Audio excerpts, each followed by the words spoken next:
Assalamualaikum warahmatullahi wabarakatuh.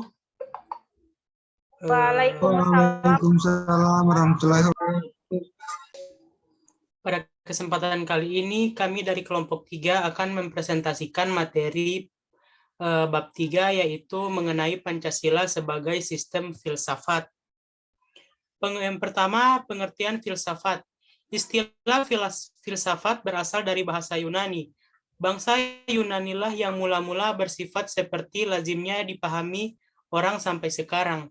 Kata ini bersifat majemuk, berasal dari kata philos yang berarti sahabat dan kata sophia yang berarti pengetahuan yang bijaksana atau wishet. Dalam bahasa Belanda atau wisdom kata Inggris dan hikmat menurut kata Arab. Maka filosofia menurut arti katanya berarti cinta pada pengetahuan yang bijaksana. Oleh karena itu mengusahakannya. Demikian istilah filsafat yang dimaksud sebagai kata majemuk dari philen dan sophos mengandung arti mencintai hal-hal yang sifatnya bijaksana. Sedangkan filsafat yang merupakan bentuk majemuk filsafat sebagai produk mencakup pengertian filsafat yang mencakup arti-arti filsafat sebagai pengetahuan ilmu, konsep dari para filsaf pada zaman dahulu, teori, sistem atau tertentu yang merupakan hasil dari proses berfilsafat dan mempunyai ciri-ciri tertentu. Filsafat sebagai suatu proses, yang dalam hal ini filsafat dalam bentuk aktivitas berfilsafat, dalam proses pemecahan suatu permasalahan dengan menggunakan suatu cara dan metode tertentu yang sesuai dengan objek permasalahannya. Dalam pengertian ini, filsafat merupakan suatu sistem pengetahuan yang bersifat dinamis. Selanjutnya, B. Rumusan kesatuan sila-sila Pancasila sebagai suatu sistem. Pancasila yang terdiri atas 5 sila pada hakikatnya merupakan suatu sistem filsafat. Pengertian sistem adalah suatu kesatuan bagian-bagian yang saling berhubungan, saling bekerja sama untuk suatu tujuan tertentu dan secara keseluruhan merupakan suatu kesatuan yang utuh. Sistem lazimnya memiliki ciri-ciri sebagai berikut. Yang pertama, kesatuan bagian-bagian. Yang kedua, bagian-bagian tersebut mempunyai fungsi sendiri-sendiri. Yang ketiga, saling berhubungan dan saling ketergantungan. Yang keempat, keseluruhannya dimasukkan untuk mencapai suatu tujuan tertentu atau tujuan sistem.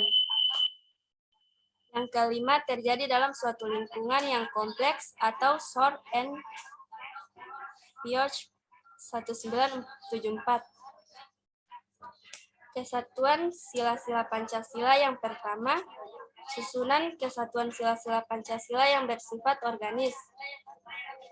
Kesatuan sila-sila Pancasila yang bersifat organis tersebut pada hakikatnya secara filosofis bersumber pada hakikat dasar ontologis manusia sebagai pendukung dari inti isi dari sila-sila Pancasila, yaitu hakikat manusia yang memiliki unsur-unsur susunan kodrat, jasmani, rohani, sifat kodrat, individu makhluk, makhluk sosial, dan kedudukan kodrat sebagai pribadi berdiri sendiri, makhluk Tuhan Yang Maha Esa.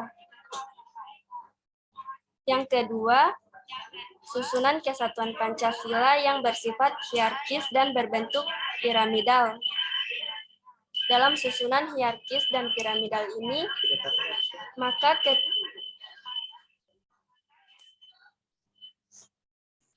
maka ketuhanan Yang Maha Esa menjadi basis kemanusiaan, persatuan Indonesia, kerakyatan dan keadilan sosial. Sebaliknya, ketuhanan Yang Maha Esa adalah ketuhanan yang berkemanusiaan, yang membangun, memelihara, dan membanggakan persatuan Indonesia, yang berkerakyatan dan berkeadilan sosial. Demikian selanjutnya, sehingga tiap-tiap sila di dalamnya mengandung sila-sila lainnya. Yang ketiga, hubungan sila-sila Pancasila yang saling mengisi dan saling mengakualifikasi.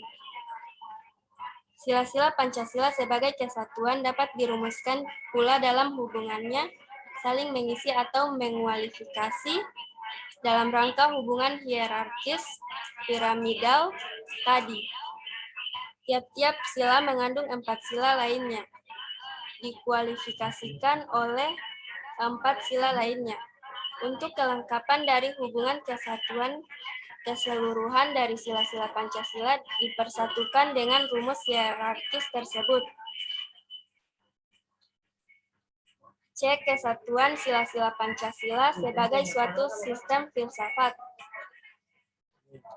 Kesatuan sila-sila Pancasila pada hakikatnya bukanlah hanya merupakan kesatuan yang bersifat formal logis saja, namun juga meliputi kesatuan makna, dasar ontologis, dasar epistemologis, serta dasar aksiologis dari sila-sila Pancasila. Sebagaimana dijelaskan bahwa kesatuan sila-sila Pancasila adalah bersifat hierarkis dan mempunyai bentuk piramidal, digunakan untuk menggambarkan hubungan hierarkis sila-sila Pancasila dalam urutan-urutan luas atau kuantitas, dan dalam pengertian inilah hubungan kesatuan sila-sila Pancasila itu dalam arti formal logis.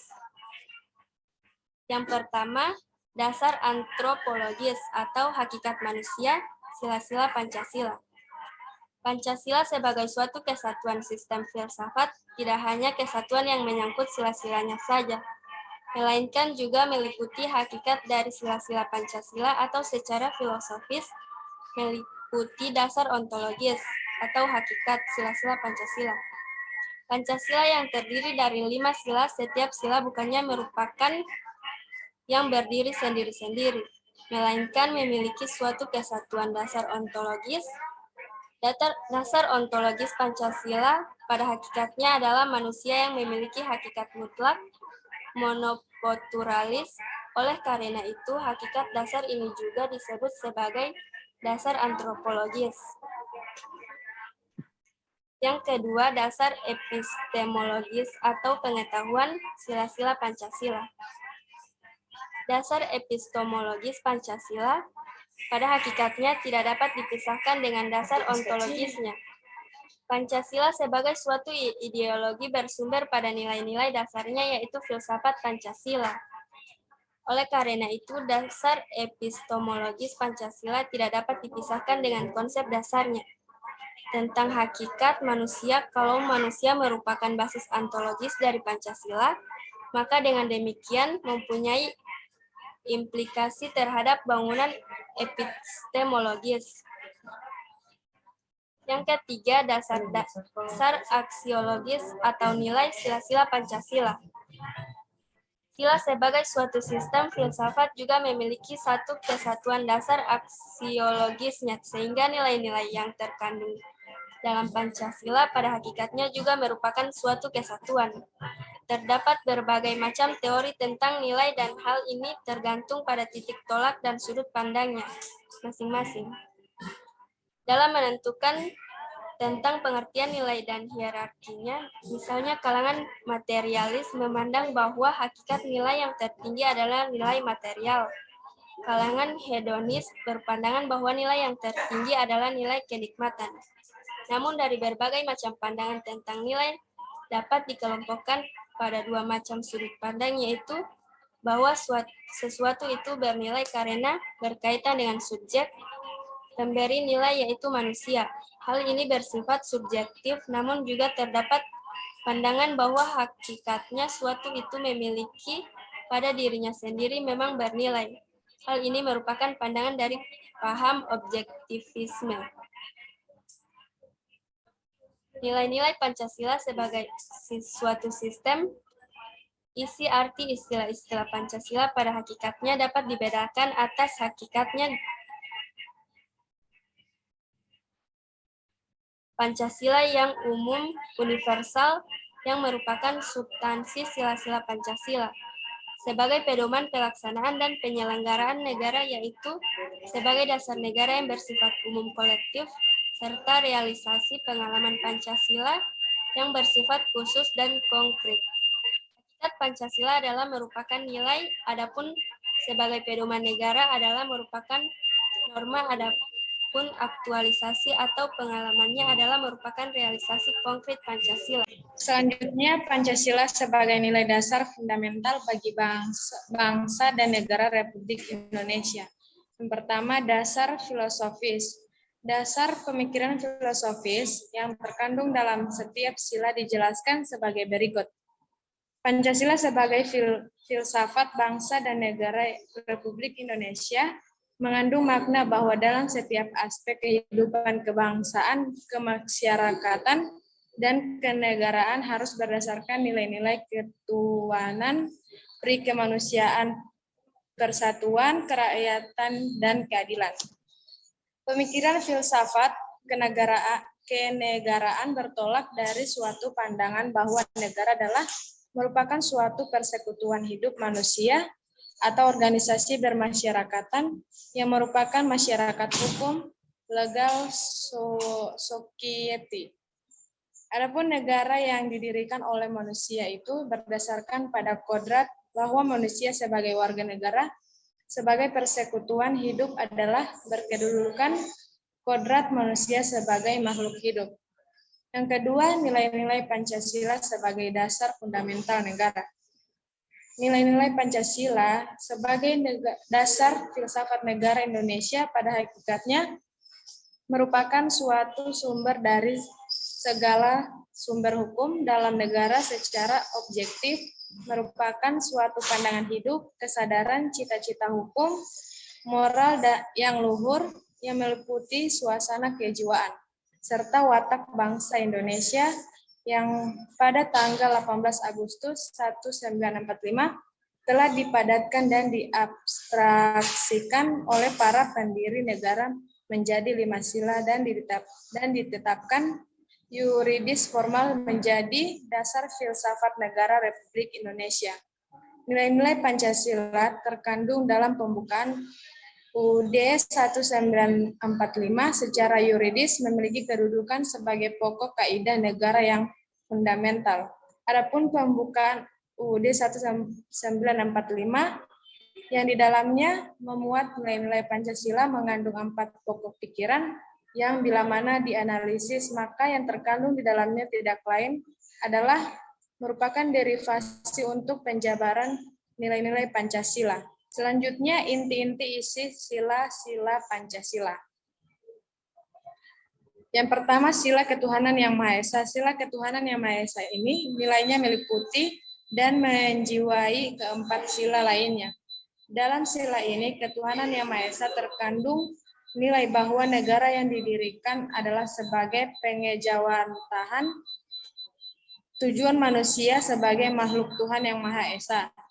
Oleh karena itu, segala hal yang berkaitan dengan pelaksanaan dan penyelenggaraan negara, bahkan moral negara, hukum dan peraturan perundang-undangan negara, pemerintah negara, hukum dan peraturan perundang-undangan negara, kebebasan dan hak asasi, warga negara harus dijiwai nilai-nilai ketuhanan yang Maha Esa.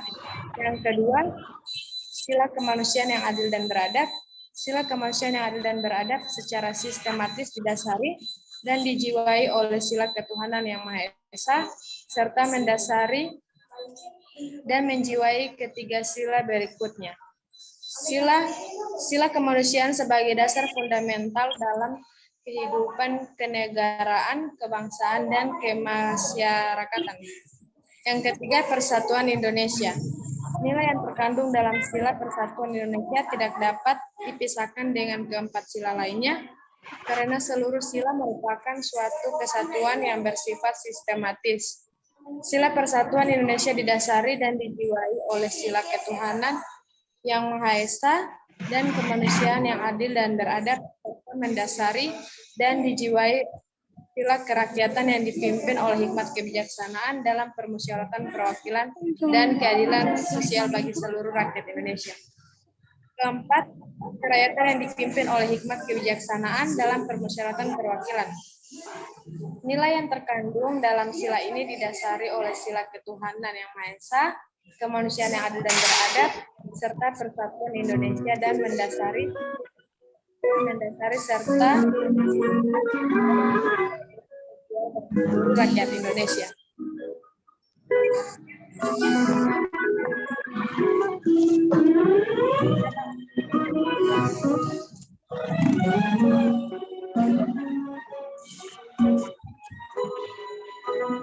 Kelima, keadilan sosial bagi seluruh rakyat Indonesia. Hal ini mengandung arti bahwa negara Indonesia merupakan suatu negara yang bertujuan untuk mewujudkan suatu kesejahteraan untuk seluruh warganya. Untuk seluruh rakyatnya, dengan lain perkataan negara Indonesia adalah negara welfare state, yaitu suatu negara yang memiliki prinsip untuk mencapai kesejahteraan dalam kehidupan kebangsaan dan kenegaraan. Nilai yang terkandung sila keadilan sosial bagi seluruh rakyat Indonesia didasari dan dijiwai oleh sila ketuhanan yang Maha Esa, kemanusiaan yang adil dan beradab, persatuan Indonesia, serta kerakyatan yang dipimpin oleh hikmat kebijaksanaan dalam permusyawaratan perwakilan. Dalam sila kelima tersebut terkandung nilai-nilai yang merupakan tujuan negara sebagai tujuan dalam hidup bersama. Itulah presentasi materi bab 3 dari kelompok 3. Lebih dan kurangnya kami mohon maaf. Wabillahi taufiq wal hidayah. Wassalamualaikum warahmatullahi wabarakatuh.